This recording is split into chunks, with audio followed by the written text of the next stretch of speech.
Hello बच्चों, आज बहुत ज़बरदस्त टॉपिक है और वो है सॉल्युबिलिटी पर। क्योंकि काफ़ी कमेंट्स आए बच्चों के कि सर सॉल्युबिलिटी के क्वेश्चन सॉल्व नहीं होते, तो आज ऐसी टेक्निक मिलने वाली है कि सॉल्युबिलिटी की कोई भी प्रॉब्लम हो आप उसको विद इन 10 सेकेंड सॉल्व कर देंगे। लेकिन शर्त है मेरी बातों को सिस्टमेटिक वे से अप्लाई करें। फिर चाहे एस ब्लॉक में पता नहीं कितनी प्रॉब्लम्स आपको सॉल्युबिलिटी में मिलेगी, बॉन्डिंग में मिलेगी, डी ब्लॉक में मिलेगी, और वो हमारे बाएं हाथ का खेल बन जाएंगी। सब ने 11th क्लास से एक बात पढ़ी है, सॉल्युबिलिटी के बारे में मैं कुछ पॉइंट्स बता रहा हूँ, रिकॉल कर रहा हूँ। हालांकि वो बेसिक फंडामेंटल्स हैं, लेकिन ध्यान रहे आंसर मेरी टेक्निक से बनेगा। हमने पढ़ा लाइक डिजॉल्व्स लाइक, जो जैसा है वैसे में घुलेगा, नेचुरल फिनोमेना है ये। उसके बाद हमने बोला कि आयनिक कंपाउंड जो होते हैं पोलर प्रोटिक सॉल्वेंट में, मतलब जस्ट लाइक वाटर के अंदर कंप्लीटली मिसिबल होते हैं। फिर हमने पढ़ा कि जो पोलर कोवलेंट कंपाउंड होते हैं, पोलर कोवलेंट कंपाउंड, वो पोलर एप्रोटिक सॉल्वेंट में सॉल्युबल होते हैं। फिर हमने पढ़ा कि जो नॉन पोलर कंपाउंड होते हैं वो नॉन पोलर सॉल्वेंट में सॉल्युबल होते हैं। अब कोई सोचेगा सर पोलर प्रोटिक कौन सा होता है, पोलर एप्रोटिक कौन सा होता है, नॉन पोलर कौन सा होता है। ये सब बेसिक फंडामेंटल्स हैं जो बेस हमें आना ही चाहिए। इसके बाद हमने फिर दो नए नाम और सुने। एक नाम सुना हाइड्रेशन एनर्जी का, जलयोजन ऊर्जा कहा अपन ने, इसी को सॉल्वेशन एनर्जी भी बोलते हैं वाटर के अलावा यदि कोई सॉल्वेंट लेते हैं तो। एक अपन ने नाम पढ़ा लेटेस्ट एनर्जी। नो डाउट इनके मीनिंग हमें आने चाहिए, इनके रिलेशंस हमें पता होने चाहिए। जैसे सॉल्युबिलिटी पे क्वेश्चन आता है, बच्चा हाइड्रेशन एनर्जी लेटेस्ट एनर्जी के बारे में सोचने लगता है। नो डाउट ये चीज़ें काम की हैं और ये कैलकुलेटेड वैल्यूज़ हमें किताबों में लिखी हुई मिलती हैं। हमें आंसर क्या निकालना होता है, थ्योरेटिकली निकालना होता है, और हम वहाँ अप्लाई नहीं कर पाते अपनी बातों को, और इतने में समय निकल जाता है और हमारे आंसर गलत होने लगते हैं। मीनिंग मैं ज़रूर बता रहा हूँ, लेकिन फिर बार बार कह रहा हूँ पॉइंट मेरा ही काम आएगा जो मैं बताने वाला हूँ। ध्यान रहे सॉल्युबिलिटी जो है उसके लिए, वाटर में सॉल्युबिलिटी की बात कर रहा हूं, तो जो सॉल्युबिलिटी है अपनी वो डायरेक्टली प्रोपोर्शनल तो हाइड्रेशन एनर्जी है, He का मतलब हाइड्रेशन एनर्जी, जलयोजन ऊर्जा, और इनवर्सली प्रोपोर्शनल है लेटेस्ट एनर्जी के। ये ऐसा कोई रिलेशन अपन लिखते रहते हैं, एक रिलेशन लिखा है मैंने। सब जानते हैं कि जो हाइड्रेशन एनर्जी है वो डायरेक्टली प्रोपोर्शनल होती है मेरे कैटायन और एनायन के ऊपर जो चार्ज है उसके मैग्नीट्यूड के, डायरेक्टली प्रोपोर्शनल है। हाइड्रेशन एनर्जी जो है वो मेरे आयनों की रेडियाई के साथ ऐसा कुछ रिलेशन रखती है। सबने पढ़ा है कि जो लेटेस्ट एनर्जी है वो भी डायरेक्टली प्रोपोर्शनल है मेरे इन आयनों के चार्ज के मैग्नीट्यूड के, और लेटेस्ट एनर्जी जो है वो भी मेरे कैटायन और एनायन की रेडियाई के साथ इस तरह का रिलेशन रखती है। ये सारे रिलेशंस अपन बॉन्डिंग में पढ़ते आते हैं, लेकिन इतनी बातों को एक साथ अप्लाई करना, एक साथ मतलब फटाफट अप्लाई करना बड़ा मुश्किल होता है। अभी पॉइंट मिलने वाला, कोई सोच रहे होंगे कि बार बार ये पॉइंट पे क्यों नहीं आ रहे हैं, मुझे पहले बेसिक फंडामेंटल बताने हैं। फिर क्या होता है, अपन ने एक बात और पढ़ी कि जो सॉल्युबिलिटी है वो पोलराइजेशन के साथ भी तो अपन कोरिलेट करते हैं, कोवलेंट कैरेक्टर के साथ भी तो कोरिलेट करते हैं। लेकिन ये सॉल्युबिलिटी किसमें है, इन वाटर की बात कर रहा हूं, पानी में सॉल्युबिलिटी की बात कर रहा हूं, और ये इनवर्सली प्रोपोर्शनल टू पोलराइजेशन है। पोलराइजेशन का मतलब ध्रुवण, जो अपन ने फजान रूल पढ़ रखे हैं, या मैं कह दूं कोवलेंट कैरेक्टर, सीसी का मतलब कोवलेंट कैरेक्टर। मेरे ख्याल में इतने सारे रिलेशन समझ में आ गए होंगे। अब क्या है कि मुझे तो प्रॉब्लम मिलेगी पेपर के अंदर और वो मेरे से सॉल्व होनी चाहिए। मैं कुछ क्वेश्चंस लिखता हूं और उनके आंसर निकालने की बात करता हूं। हम क्या करते हैं, कभी रिलेशंस पे काम करते रहते हैं, कभी सोचते हैं कौन सा रिलेशन काम करेगा, और इतने में समय निकल जाता है। तो बहुत सारी प्रॉब्लम्स हैं और उनका एक ही इलाज है, उस इलाज पे आ रहा हूं, एक तरीका बता रहा हूं बच्चों। पहली बात तो यह है कि 5 एक्सेप्शंस हैं सॉल्युबिलिटी के, वो ध्यान रखें। अब एक्सेप्शन का मतलब क्या होता है, मतलब ये होता है कि जो एक्सपेरिमेंटल और थ्योरेटिकल बातों में जहां डिफरेंस आ जाता है ना, उसको अपन एक्सेप्शन मान लेते हैं। वास्तव में वो एक्सेप्शन नहीं है, अपन ने एक नाम दे दिया एक्सेप्शन। वो क्वेश्चन मैं थ्योरेटिकली डिसाइड नहीं कर पाता, उसके लिए हमें एक्सपेरिमेंटल आंसर पे ही जाना होता है। और चूंकि हम एग्जाम में, परीक्षा हॉल में आंसर थ्योरेटिकली निकालते हैं, एक्सपेरिमेंट करके नहीं देखते, इसलिए अपन उसको एक्सेप्शन की फॉर्म में याद कर लेते हैं। तो 5 फार्मूले नहीं बोलने चाहिए, 5 तरह के कंपाउंड हैं जिनकी सॉल्युबिलिटी पे मेरा पॉइंट नहीं लगने वाला। उसके अलावा आप कहीं भी लगाना, उन पर क्या होगा उसका तरीका भी मैं बताऊंगा। तो पहले तो मैं उन एक्सेप्शंस की बात कर लूं जहां मेरा ये पॉइंट अप्लाई नहीं होगा। पहला है फर्स्ट ग्रुप के कार्बोनेट्स पर, फर्स्ट ग्रुप के बाइकार्बोनेट्स पर, सेकंड ग्रुप के फ्लोराइड्स पर, not allied, only and only fluorides पर, फर्स्ट ग्रुप के क्लोराइड्स पर और फर्स्ट ग्रुप के आयोडाइड्स पर। फर्स्ट ग्रुप के 4 एक्सेप्शंस आए हैं और सेकंड ग्रुप का 1 एक्सेप्शन आया है, सेकंड ग्रुप के फ्लोराइड्स। मेरा पॉइंट ये ध्यान रखें, जब भी सॉलिबिलिटी क्वेश्चन आए ना, सबसे पहला अटेम्प्ट ये होना चाहिए मेरे ख्याल में कि यार एक्सेप्शन पे क्वेश्चन तो नहीं आ गया है, आ गया तो अपना आंसर दे डालो, अदरवाइज मेरा पॉइंट लगाओ जो तुम्हें तुरंत आंसर देगा। तो मैं अपने उस की पॉइंट पे आ रहा हूं जो पॉइंट आपका कॉन्फिडेंस बढ़ाने वाला है, हर सॉलिबिलिटी का क्वेश्चन सॉल्व करा देगा। पता है वो क्या है? जब भी मुझे सॉलिबिलिटी पे प्रॉब्लम मिले, आपका काम है कैटायन और एनायन की रेडियस के बारे में सोच लें। हमें पता है कैटायन साइज में छोटा, एनायन साइज में बड़ा होता है, और उनके बीच डिफरेंस जो है रेडियस का वो देख लें। जहां रेडियस का डिफरेंस मैक्सिमम आए, जहां कैटायन और एनायन की रेडियस के बीच में डिफरेंस मैक्सिमम है ना बच्चों, उसकी सॉलिबिलिटी सबसे ज्यादा है। दैट्स ऑल, खत्म। इतना सा पॉइंट आपके सारी प्रॉब्लम सॉल्व कर देगा। इन रिलेशंस की कोई आवश्यकता नहीं पड़ेगी। लेकिन हां, एक बात तय है कि मैं एक एग्जाम्पल बोलूं, मुझसे क्वेश्चन पूछा गया कि मैग्नीशियम सल्फेट वाटर में सोल्यूबल है जबकि बेरियम सल्फेट वाटर में स्प्रेंगली सोल्यूबल या इनसोल्यूबल क्यों है, इसका कॉज पूछे तो वहां ये नहीं बताएंगे यार रेडियस में डिफरेंस सबसे ज्यादा है, वहां ये ट्रिक नहीं बतानी है, वहां हमें फंडामेंटल बातें बतानी पड़ेगी। और वहां भी ये कहना पड़ेगा कि जो पानी में घुल रहा है ना, जो वाटर में सोल्यूबल है, क्या तो उसकी हाइड्रेशन एनर्जी उसकी लेटेस्ट एनर्जी से ज्यादा है, और जो नहीं घुल रहा उसके लिए बोल दो लेटेस्ट एनर्जी हाइड्रेशन पे डोमिनेट कर रही है। मैं फिर बोल दूं बच्चों, ध्यान रहे, साइंटिफिक कारण तो यही है कि जहां लेटेस्ट एनर्जी डोमिनेट करेगी वहां सोल्युबिलिटी कम, और जहां हाइड्रेशन एनर्जी डोमिनेट करेगी वहां सोल्युबिलिटी ज्यादा, और इनके रिलेशंस ये सामने पड़े। एग्जामिनर यदि स्टेटमेंट पे क्वेश्चन करता है तो हमें इस स्टेटमेंट पे जाना है, और सिंपली क्वेश्चन है कि which one of the following is more soluble in water. मेरा पॉइंट लगाना कभी गलती नहीं होगी। मैं बहुत सारे क्वेश्चंस लिख रहा हूं बोर्ड पर, ध्यान से समझना। उन क्वेश्चंस में से किसी भी क्वेश्चन को याद नहीं करना, किसी का भी आंसर याद नहीं करना, सिर्फ वो 5 एक्सेप्शन ध्यान रखने हैं। और फिर मैं एक नई बात और बताने वाला हूं और आपकी सॉल्युबिलिटी की सारी प्रॉब्लम्स दूर हो जाएंगी। मैं 5-7 क्वेश्चन जितने बोर्ड पे आते हैं उतने लिखता हूं और समझते जाना। जैसे मान लीजिए मुझे पहला प्रॉब्लम मिला, मुझे lithium fluoride, lithium chloride, lithium bromide, lithium iodide मिल गया। मान लीजिए मुझे caesium fluoride, caesium chloride, caesium bromide, caesium iodide मिल गया। मान लीजिए मुझे बेरिलियम हाइड्रोक्साइड और मैग्नीशियम हाइड्रोक्साइड और कैल्शियम हाइड्रोक्साइड और स्ट्रोंशियम, और इसी तरह से मैं लास्ट लिख दिया, मान लो बेरियम हाइड्रोक्साइड मिल गया। मान लीजिए मुझे लिथियम का हाइड्रोक्साइड, सोडियम का hydroxide, potassium hydroxide, rubidium hydroxide. मान लीजिए मुझे beryllium carbonate, magnesium carbonate, calcium carbonate और स्ट्रोंशियम कार्बोनेट, ये प्रॉब्लम मिल गई। मान लीजिए मुझे लिथियम पर क्लोरेट, सोडियम पर क्लोरेट, पोटेशियम पर क्लोरेट, रुबिडियम पर क्लोरेट, ये मिल गया। मान लीजिए मुझे lithium oxide, sodium oxide, potassium oxide, rubidium oxide, ये मिल गया। मैंने 5-7 प्रॉब्लम लिख दी है बच्चों। ऐसे कितने ही क्वेश्चन हो सकते हैं। एक और लिख देता हूं, मान लीजिए मुझे मैग्नीशियम फ्लोराइड, ये लीजिए magnesium chloride, magnesium bromide, magnesium iodide मिल गया। ऐसे हजारों प्रॉब्लम हो सकती हैं, हजारों प्रॉब्लम। कुछ क्वेश्चंस इस साइड भी लिख देता हूं, समझते जाना, क्योंकि मुझे क्वेश्चन सॉल्व करना आना चाहिए, उसका आंसर याद नहीं करना है, समझना। मान लीजिए मुझे बेरिलियम सल्फेट और मैग्नीशियम सल्फेट और कैल्शियम सल्फेट, स्ट्रोंशियम सल्फेट, ये मिल गए।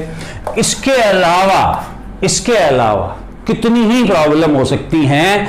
मुझे sodium fluoride, sodium chloride, sodium bromide, sodium iodide, ये प्रॉब्लम मिल गई।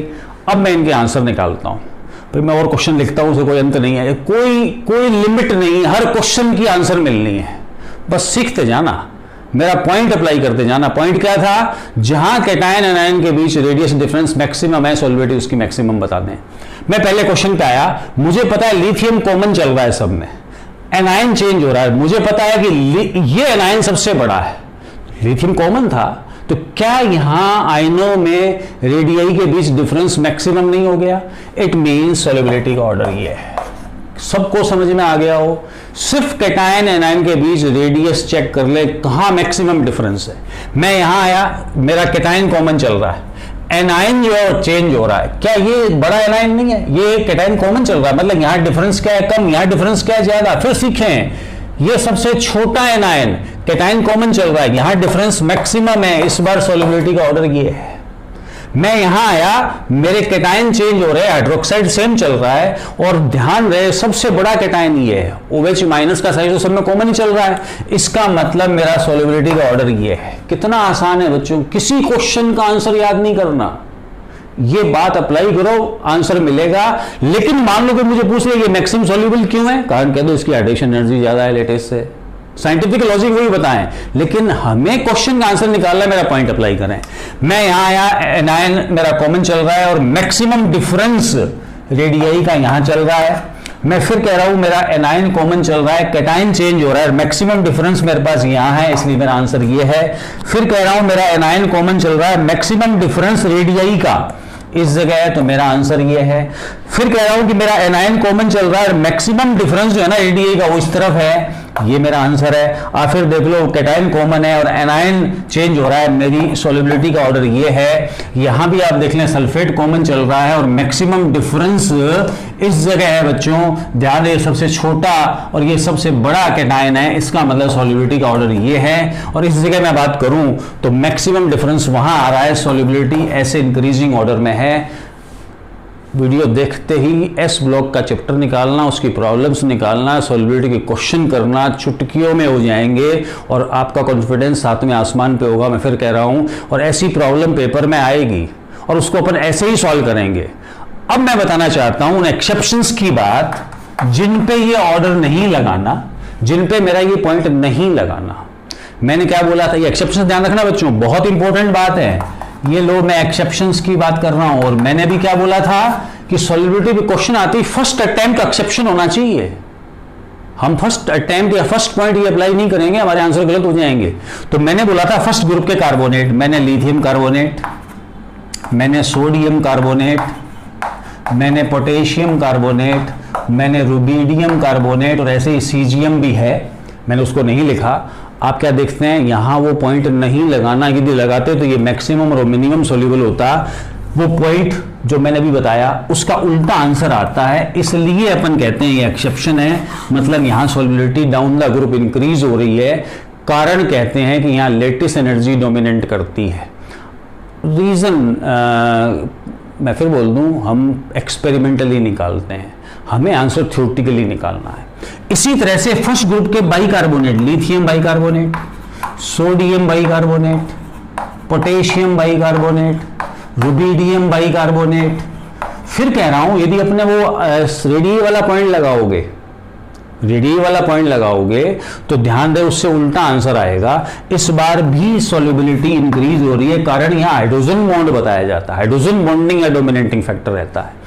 इसी तरह से मान लो मैं बेरिलियम का फ्लोराइड, मैग्नीशियम का फ्लोराइड, मैं कैल्शियम का फ्लोराइड, मैं स्ट्रोंशियम का फ्लोराइड और मैं बेरियम का फ्लोराइड ले आता हूं। ध्यान दें मैंने क्या बोला था, थर्ड एक्सेप्शन कौन है, सेकंड ग्रुप के फ्लोराइड। इन सब में यदि मैं आंसर की बात करूं तो ध्यान रहे सबसे छोटा कैटायन और सबसे बड़ा कैटायन, मतलब डिफरेंस यहां मैक्सिमम है, मतलब सॉल्युबिलिटी का ऑर्डर ये होना चाहिए था, लेकिन ये एक्सेप्शन है।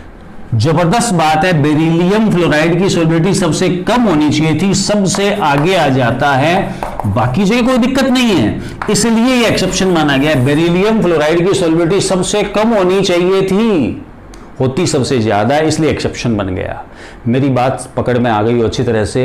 अब दो एक्सेप्शन और बता रहा हूं, फर्स्ट ग्रुप के क्लोराइड और फर्स्ट ग्रुप के ही आयोडाइड पे बात कर रहा हूं, समझना उनको, देखना उनको। ये लो, फर्स्ट ग्रुप के जो क्लोराइड है ना, उन पे भी हमारी ये बात जो ट्रिक थी मेरी अप्लाई नहीं होती। हमें एक्सपेरिमेंटल डेटा बेस्ड, किताबों में, अच्छी किताबों में साफ तौर से लिखा होता है ये एक्सपेरिमेंटल डेटा बेस्ड आंसर है, और डेटा बेस्ड आंसर को अपन एग्जामिनेशन हॉल में थ्योरेटिकली डिसाइड नहीं कर सकते। मैंने लिथियम क्लोराइड, मैंने सोडियम क्लोराइड, मैंने पोटेशियम क्लोराइड, मैंने रुबीडियम क्लोराइड, मैंने सीजियम क्लोराइड लिख दिया। बच्चों मैक्सिमम डिफरेंस वहां आ रहा है। हिसाब से देखें तो मेरी सॉल्युबिलिटी का ऑर्डर ये होना चाहिए था, लेकिन ये रॉन्ग है, क्योंकि तभी तो मैं इसको एक्सेप्शन बोल रहा हूं। ध्यान रहे, सबसे आगे लिथियम क्लोराइड की सॉल्युबिलिटी, फिर सीजियम क्लोराइड आता है, फिर रुबीडियम क्लोराइड आता है। ये क्वेश्चन आपको हर पेपर में आया हुआ मिलेगा, हर पेपर में। थोड़ा सा इसको ध्यान रख लो बच्चों, ये आंसर है, होना ये चाहिए था, होता ही है। ऐसे ही मैं बात करूं फर्स्ट ग्रुप के जो आयोडाइड है मेरे, सोडियम और पोटेशियम और रुबीडियम और सीजियम आयोडाइड की मैं बात करूं, तो हिसाब से देखा जाए तो सॉल्युबिलिटी का ऑर्डर ये होना चाहिए था, क्योंकि यहां मैक्सिमम डिफरेंस है रेडियाई के अंदर, वहां मिनिमम है। आंसर रॉन्ग है। ध्यान रहे, सबसे आगे सोडियम आयोडाइड है, फिर लिथियम आयोडाइड है, फिर पोटेशियम आयोडाइड है, फिर रुबीडियम आयोडाइड है और फिर सीजियम आयोडाइड है। ये आंसर है, सीजियम आयोडाइड है, ये आंसर है। तो ये 5 एक्सेप्शंस हैं। इनके अलावा बच्चों जब भी प्रॉब्लम मिले मेरी ट्रिक लगाएं, कभी गलती नहीं होगी, कभी नहीं होगी, फिर बोल रहा हूं। अब मैं थोड़ा सा एक पॉइंट और ऐड करता हूं ताकि डी ब्लॉक के या एस ब्लॉक के सॉल्ट आ जाएं तो प्रॉब्लम ना आए, क्योंकि अपन ने हर बार एस ब्लॉक के सॉल्ट लिए हैं। डी ब्लॉक और पी ब्लॉक के सॉल्ट भी होते हैं, वहां दिक्कत हो सकती है, तो उसके लिए एक इलाज बता रहा हूं, बहुत इंपॉर्टेंट पॉइंट बता रहा हूं। अपनी बात दोबारा बोलता हूं, सॉल्युबिलिटी पे प्रॉब्लम आई, सबसे पहला काम एक्सेप्शन चेक करना है। ये 5 एक्सेप्शन है, याद होने चाहिए। नहीं करोगे इन पे क्वेश्चन आता है, गलतियां होंगी। कार्बोनेट और बाइकार्बोनेट में क्वेश्चन आता है, गलती हो जाएगी। दूसरा पॉइंट, कैटायन एनायन की रेडियस चेक करोगे कब, केवल एस ब्लॉक के सॉल्ट दिए हुए हो तो। ये एक जबरदस्त पॉइंट बोला है मैंने, कैटायन एनायन की रेडियस के बीच डिफरेंस तभी चेक करना है जब एस ब्लॉक के सॉल्ट हो।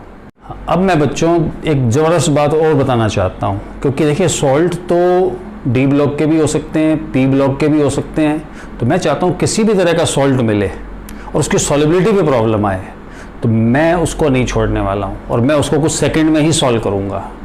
तो सॉल्युबिलिटी पर मैं पी और डी ब्लॉक के सॉल्ट के लिए भी एक पॉइंट बता रहा हूं। इसके अलावा बेरिलियम के जो हैलाइड हैं उन पे यदि सॉल्युबिलिटी का क्वेश्चन आए तो उसके लिए अलग पॉइंट है।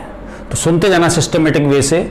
यदि मुझे बेरिलियम के हैलाइड दिए हुए हों, बेरिलियम के फ्लोराइड से बेरिलियम के आयोडाइड तक दिए होंगे, उसके अलावा मुझे डी ब्लॉक का कोई कंपाउंड या उसका सॉल्ट दिया हुआ है, या मुझे पी ब्लॉक का कोई सॉल्ट दिया हुआ है, या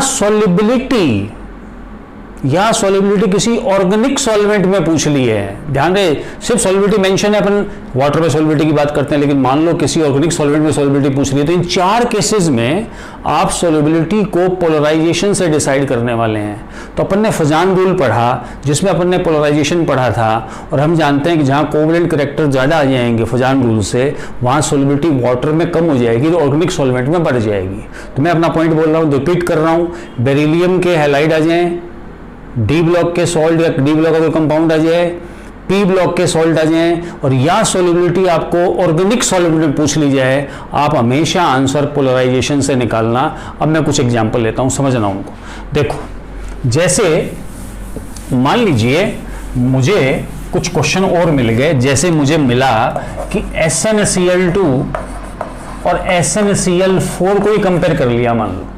अब मुझे पता है कि पी ब्लॉक के सॉल्ट आ गए हैं, मुझे पता है यहाँ +4 है, मुझे पता है यहाँ +2 है, मुझे पता है इसके टाइम की पोलराइजिंग पावर ज्यादा है, मतलब इसमें कोवलेंट करैक्टर ज्यादा है, और मैं सॉल्युबिलिटी डिसाइड कर रहा हूँ। सिर्फ मैं सॉल्युबिलिटी बोल रहा हूँ, मतलब पानी में सॉल्युबिलिटी डिसाइड कर रहा हूँ। इसका मतलब SnCl2 मोर सोल्यूबल है किससे, SnCl4 से। मैंने आंसर पोलराइजेशन से निकाला है बच्चों।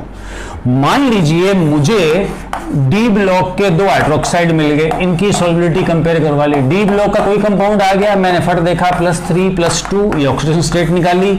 मुझे पता है Fe+3 की पोलराइजिंग पावर ज्यादा है, इसका मतलब इसमें कोवलेंट कैरेक्टर कंपैरेटिवली इससे ज्यादा होंगे, इसका मतलब इसकी सॉल्युबिलिटी ज्यादा होगी। मान लीजिए मुझे प्रॉब्लम मिल गई, सिल्वर का ऑक्साइड और सिल्वर का सल्फाइड मिल गया, ये लो। कैटायन कॉमन चल रहा है, एनाइन डिफरेंट है, ये एनाइन साइज में बड़ा है तो इसकी पोलराइजेशन ज्यादा करेगा मेरा कैटायन। इट मींस इसमें कोवलेंट कैरेक्टर ज्यादा है। सॉल्युबिलिटी की बात कर रहा हूं, इसकी सॉल्युबिलिटी ज्यादा है। लेकिन एक बात बोल दूं बच्चों, यदि इसी क्वेश्चन के बारे में बात कर रहा हूं, सिर्फ सॉल्युबिलिटी लिखा हुआ था, मैंने आंसर निकाल दिया, लेकिन वो ये दोनों फॉर्मूले देके पूछ ले कि किसी ऑर्गेनिक सॉल्वेंट में सॉल्युबिलिटी बताओ, एसीटोन में सॉल्युबिलिटी पूछ लेगा मान लो इनकी, किसी और अदर ऑर्गेनिक सॉल्वेंट में पूछ लेगा, उस समय जिसका पोलराइजेशन ज्यादा हुआ है, जहां पोलराइजेशन ज्यादा हुआ है, जहां कोवेलेंट कैरेक्टर ज्यादा है, उसकी सॉल्युबिलिटी ज्यादा बताना। बेरिलियम कैलाइड की बात देखो, ये क्वेश्चन बहुत बार एग्जाम में आया है, बहुत बार। मुझे बेरिलियम फ्लोराइड, मुझे बेरिलियम क्लोराइड, मुझे बेरिलियम ब्रोमाइड और मुझे बेरिलियम आयोडाइड मिल गया बच्चों। मैंने क्या पाया कि मैं इधर से इधर जा रहा हूं तो कैटायन तो मेरा कॉमन है, लेकिन एनायन का साइज बढ़ रहा है, तो फिर मेरे कैटायन द्वारा उस एनायन का ज्यादा पोलराइजेशन किया जाएगा। इसका मतलब इसमें कोवलेंट कैरेक्टर सबसे ज्यादा और इसमें आयनिक कैरेक्टर सबसे ज्यादा है, और मैं सॉल्युबिलिटी डिसाइड कर रहा हूं। इसका मतलब जहां आयनिक कैरेक्टर ज्यादा होंगे वहां सॉल्युबिलिटी ज्यादा होगी एक्वस में। और यदि उल्टी बात करूं, मैं ऑर्गेनिक सॉल्वेंट मार्क करके पूछ ले, इसलिए क्वेश्चन पूरा पढ़ना चाहिए, तब मैं कहूंगा बेरिलियम आयोडाइड की सॉल्युबिलिटी ज्यादा होगी। तो इतने सारे एग्जाम्पल से सॉल्युबिलिटी पे जो डाउट थे वो सब क्लियर हो गए होंगे। इसके अलावा मैं कुछ इंपॉर्टेंट पॉइंट्स और बताता हूं सॉल्युबिलिटी के बारे में, जो तुम्हें सॉल्ट एनालिसिस में कॉन्फिडेंस देंगे। उसकी प्रॉब्लम सॉल्व करते समय आपके आंसर फटाफट निकलने लगेंगे। मैं कुछ जबरदस्त पॉइंट बोल रहा हूं, उनको भी नोट डाउन करना और उनको याद करके यूज लेना। पहली बात है बच्चों कि एस ब्लॉक के सारे सॉल्ट वाटर सोल्यूबल होते हैं, एक्सेप्ट लिथियम के 4 सॉल्ट को छोड़कर। एक लिथियम का फ्लोराइड, एक लिथियम का फॉस्फेट, एक लिथियम कार्बोनेट और एक लिथियम ऑक्सलेट। लिथियम के ये 4 सॉल्ट वाटर इनसोल्यूबल हैं। इसके अलावा एस ब्लॉक के सारे सॉल्ट वाटर सोल्यूबल होते हैं।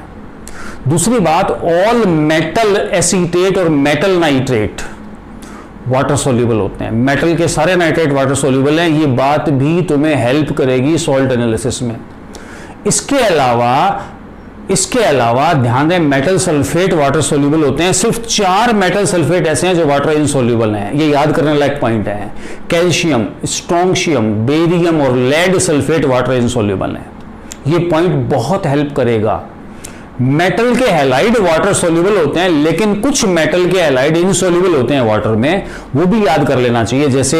जैसे सिल्वर का, मरकरी का, कॉपर का, लेड का, क्लोराइड, ब्रोमाइड और आयोडाइड। क्लोराइड, ब्रोमाइड और आयोडाइड बोल रहा हूं, वाटर इनसोल्यूबल होते हैं। ध्यान रहे बच्चों, हाइड्रोक्साइडों की बात करूं मैं तो फर्स्ट ग्रुप के सारे हाइड्रोक्साइड वाटर सोल्यूबल हैं, लेकिन सेकेंड ग्रुप में केवल और केवल बेरियम हाइड्रोक्साइड वाटर सोल्यूबल है। थोड़ी देर पहले बोर्ड पे प्रॉब्लम भी थी जिसमें मैंने बेरिलियम से लेके बेरियम के हाइड्रोक्साइड लिए थे और बेरिलियम से बेरियम हाइड्रोक्साइड की तरफ सोल्युबिलिटी बढ़ रही थी, तो वो बात अब फिर प्रूव हो गई है। सोल्युबिलिटी से जुड़ी हुई कोई भी प्रॉब्लम हो उसको पढ़ें और पढ़ते ही उसका आंसर निकालें। लेकिन ध्यान रखना बच्चों, स्टेप्स मैंने बोल दिए हैं। सबसे पहले एक्सेप्शन, दूसरा पॉइंट, यदि मेरा सॉल्ट एस ब्लॉक को बिलोंग करता है तो रेडियई का डिफरेंस चेक करना है।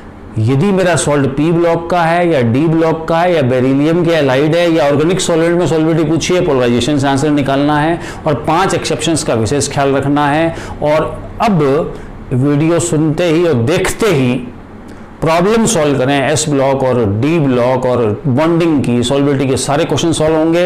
और हमेशा पॉजिटिवली अपनी रैंक के बारे में बात करें, क्योंकि परीक्षाएं होंगी और हम तभी स्कोर कर पाएंगे जब इस टाइम का मैक्सिमम यूज लेंगे। और नेक्स्ट वीडियो के लिए तैयार रहें।